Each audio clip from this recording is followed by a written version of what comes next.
샬롬, 하나님을 찬양하며 높여드리는 오늘 하루가 되었으면 좋겠습니다. 오늘부터는 시편을 보도록 하겠습니다. 본문 말씀은 시편 63편 1절에서 11절에 있는 말씀입니다. 다윗의 시입니다. 다윗이 유대 광야에 있을 때 하나님께 찬양으로 영광 돌렸던 시입니다. 광야에 있다고 하는 것은 다윗이 지금 어려운 상황에 있다는 것입니다. 두 가지 상황이 있습니다. 하나는 사울 왕을 피해서 광야에 머물러 있을 때입니다. 또 하나는 아들 압살롬이 쿠데타를 일으켜서 다윗이 도망자의 삶을 살고 있는 광야라는 것입니다. 여튼간에 두 가지 상황은 고난 가운데 있습니다. 이런 광야 가운데 있을 때 다윗은 어떻게 하나님을 나아가고 어떻게 하나님 안에서 이 일을 진행하고 있는지 살펴보겠습니다. 먼저 2절에 있는 말씀을 보겠습니다. 내가 주의 권능과 영광을 보기 위하여 이와 같이 성소에서 주를 바라보았나이다. 하나님은 능력과 영광을 가지고 계신 분입니다. 하나님의 능력과 영광이 다윗은 나타나길 원하고 있습니다. 고난이 있으면 하나님의 능력과 영광을 위해서 기도하는 것은 당연하다고 보게 됩니다. 다윗도 이렇게 유대 광야에 머물러 있을 때 문제를 해결하기 위해서 지금 하나님께 능력과 영광을 요청하면서 성소로 나가고 있습니다. 하나님을 만나기 위해서, 기도하기 위해서 성소로 나가고 있습니다. 다윗이 구한 영광과 능력은 과연 무엇일까요? 그 다음 절 보면 이렇게 나와 있습니다.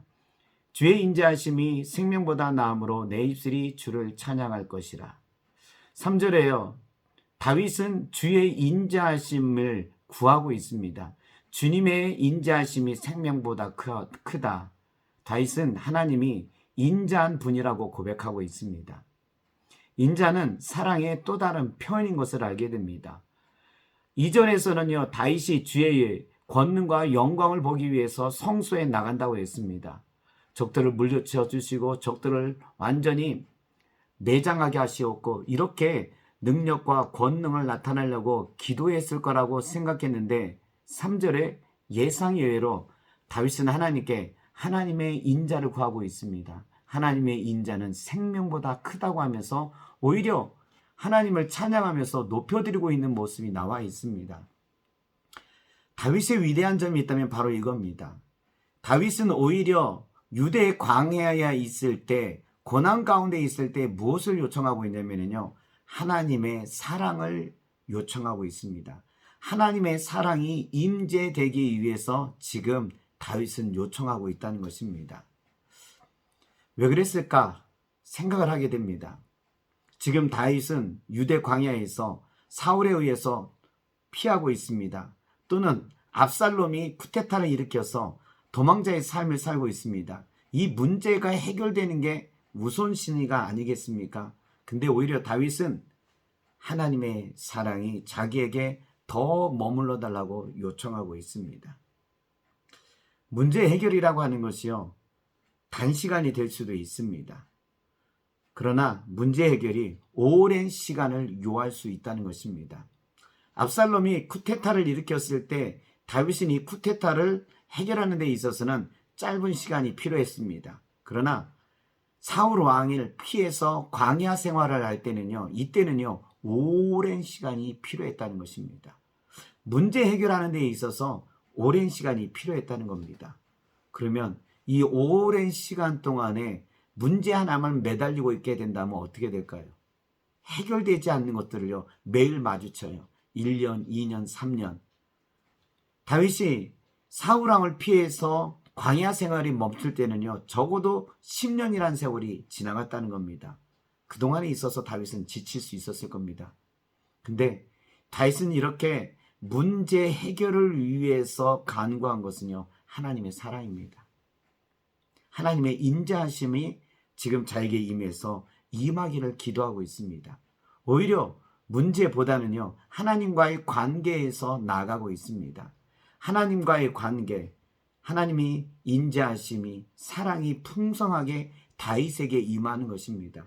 하나님의 관계가 오히려 더 친밀해지기를 위해서 기도하면서 나가는 것입니다. 그러면 어떻게 될까요? 문제 해결이 오랜 시간이 된다 한다 할지라도 다윗에게 있어서 뭐가 있습니까? 하나님에 대한 확신이 있습니다. 하나님에 대한 신뢰가 있어서 그것이 지금 당장 해결되지 않는다 한다 할지라도 견디며 인내하면서 나갈 수 있었다는 것입니다. 사울왕을 피해서 다윗이 10년 이상을요 도망자의 삶을 살게 됩니다. 문제가 즉시 해결되지 않았습니다. 그런데 이 기간 동안에 다윗은 하나님과의 관계는 더 깊어졌습니다. 이유는요, 하나님의 인자하심이 그에게 풍성하게 역사해 주었기 때문입니다. 문제 해결보다는 하나님의 관계에 먼저 집중했고요.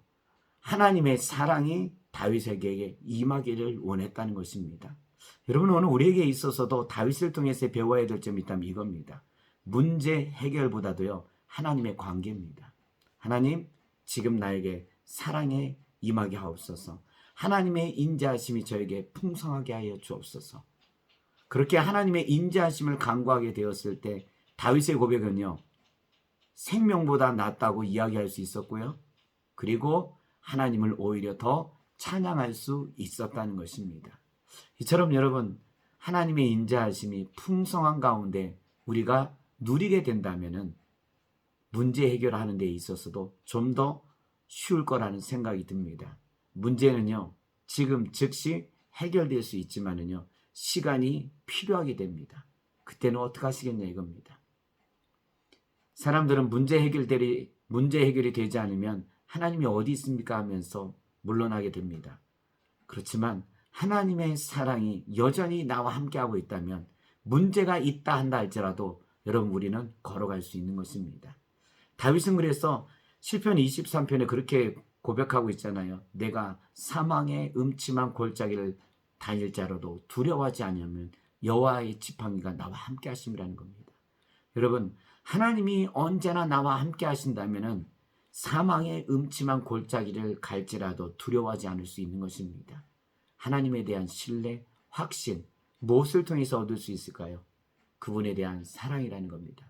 오늘 하나님의 사랑이 우리에게 함께하기를 원합니다.